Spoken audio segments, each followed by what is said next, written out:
অনেক বন্ধু বিদেশে থাকে, তার কিছু বাজে অভিজ্ঞতা আমার সাথে শেয়ার করেছে। প্রবাসী যারা আছে তাদের সাথে খুব বাজে রকমের ব্যবহার করা হয়, এবং প্রবাস থেকে যখন তারা আসে তাদের সাথে এয়ারপোর্টেও খুব বাজে রকম ব্যবহার করা হয়। আমি অনুরোধ করবো আমাদের যারা প্রবাসী আছে তাদের জন্য কিছু করবেন। আর রেমিটেন্স আজকে সকালে আসার আগে এই কথাটা বলে এসছি আমি।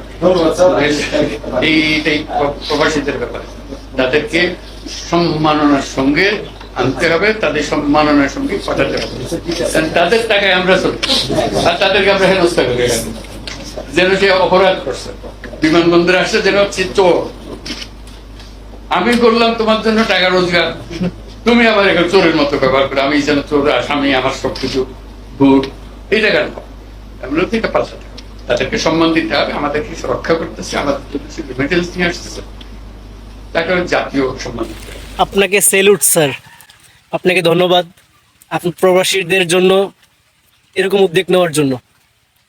সকল প্রবাসীদের জন্য খুশির সংবাদ।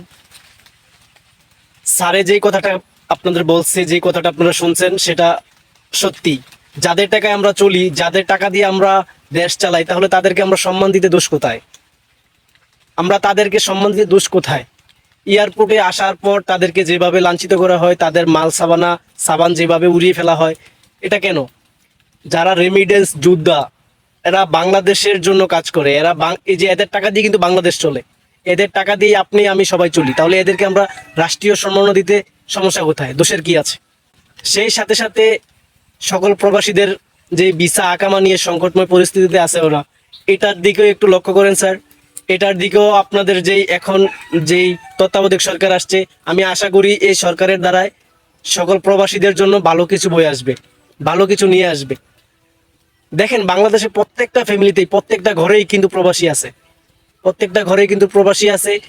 দেখেন কারো বাবা, কারো ভাই, কারো বড় ভাই, দেখেন এমনও ফ্যামিলি আছে প্রত্যেকটা ফ্যামিলিতে 2 জন 3 জন 4 জন করে আপনার প্রবাসী আছে।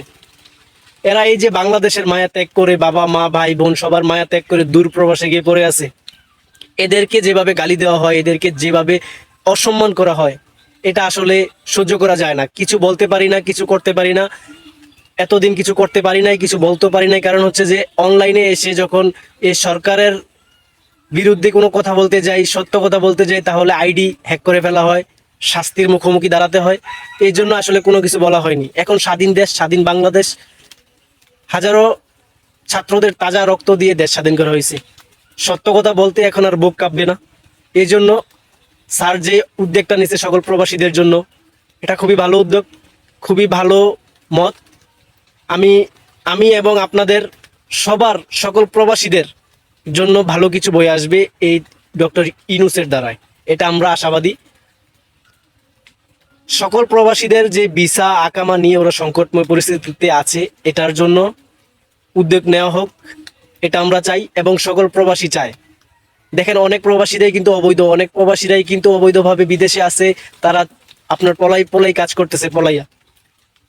একটা মানুষ কতদিন আর পুলিশ প্রশাসনের চোখ ফাঁকি দিয়ে আপনার বিদেশে থাকতে পারবে? দেখেন যখনই প্রবাসীরা ধরা খায় বা তাদেরকে জেলে নেওয়া হয়, তখনই কিন্তু তাদেরকে 6 মাস 1 বছর, আবার এরকমও আছে আজীবনের জন্য জেলে বন্দি করা হয়। তো এই পরিস্থিতিটার জন্য, এই বিষয়টার জন্য আমি দৃষ্টি আকর্ষণ করতেছি। সবাই ভিডিওটা শেয়ার করবেন যেন এই ভিডিওটা সারা বাংলাদেশে ছড়িয়ে পড়ে। সকল প্রবাসীদের জন্য যেন এই ভিডিওর মাধ্যমে বা মানুষ ডক্টর ইউনূস পর্যন্ত যেন সবাই এটা দেখতে পারে বা শুনতে পারে, যেন প্রবাসীদের জন্য ভালো কিছু বই আনতে পারে। ধন্যবাদ স্যারকে প্রবাসীদের জন্য এরকম উদ্যোগ নেওয়ার জন্য। স্যারের কথাগুলো শুনে খুবই ভালো লাগলো। এদেরকে এয়ারপোর্টে আসার সময়, বিদেশ থেকে আসার সময় রাষ্ট্রীয় সম্মাননা দেওয়া হোক, এবং বিদেশে যাওয়ার সময় তাদেরকে যেন সম্মানের সাথে এদেরকে বিদেশে পাঠানো হয়, সকল প্রবাসীদেরকে। ধন্যবাদ সবাইকে।